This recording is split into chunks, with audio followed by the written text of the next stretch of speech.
కుంభరాశి వారికి శ్రీ విశ్వావసునామ సంవత్సరం చిలకమర్తి పంచాంగరీత్యా ఆదాయం 8, వ్యయం 14, రాజపూజ్యం 7, అవమానం 5.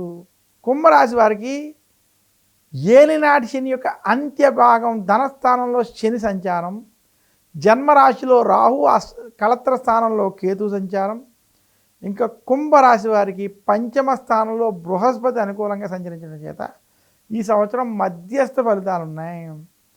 కుంభరాశి వారు ఈ సంవత్సరం అప్పు చెయ్యొద్దు, అప్పు ఇవ్వద్దు, అప్పులకి దూరంగా ఉండేటువంటి ప్రయత్నం చేయాలి.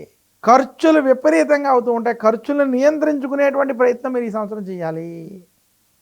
గురుబలం ఉండడం చేత ఏదో రకంగా ధన సహాయం లభిస్తుంది. కుంభరాశి వారికి జన్మరాహు వల్ల కుటుంబంలో టెన్షన్లు, ఉద్యోగంలో టెన్షన్లు, ఒత్తిళ్ళు, మానసిక ఒత్తిళ్లతో కూడుకున్నటువంటి సంవత్సరం ఈ సంవత్సరం.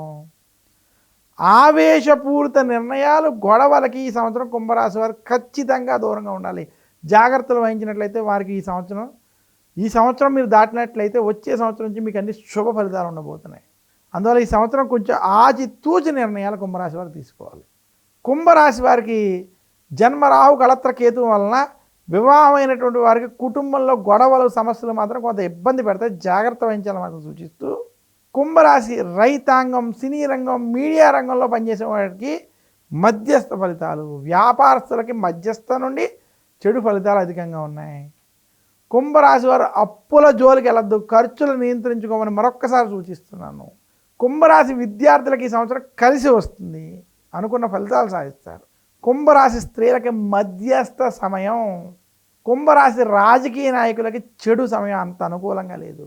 మొత్తం మీద కుంభరాశి వారికి శ్రీ విశ్వావసునామ సంవత్సరం మధ్యస్థ ఫలితాలు, కొంత చెడు ఫలితాలు ఉన్నాయని సూచిస్తూ, కుంభరాశి వారికి శ్రీ విశ్వావసునామ సంవత్సరంలో మరింత శుభ ఫలితాలు పొందాలి అంటే శనికి తైలాభిషేకం చేసుకోవడం, దశరథ ప్రోక్త శని స్తోత్రం వంటి స్తోత్రాలను పారాయణం చేయడం, గురు దక్షిణామూర్తి స్తోత్రాన్ని నిత్యం పారాయణం చేయడం, నవగ్రహ పీడాహార స్తోత్రాన్ని పఠించుకోవడం చేత మరింత శుభ ఫలితాలు పొందుతారు.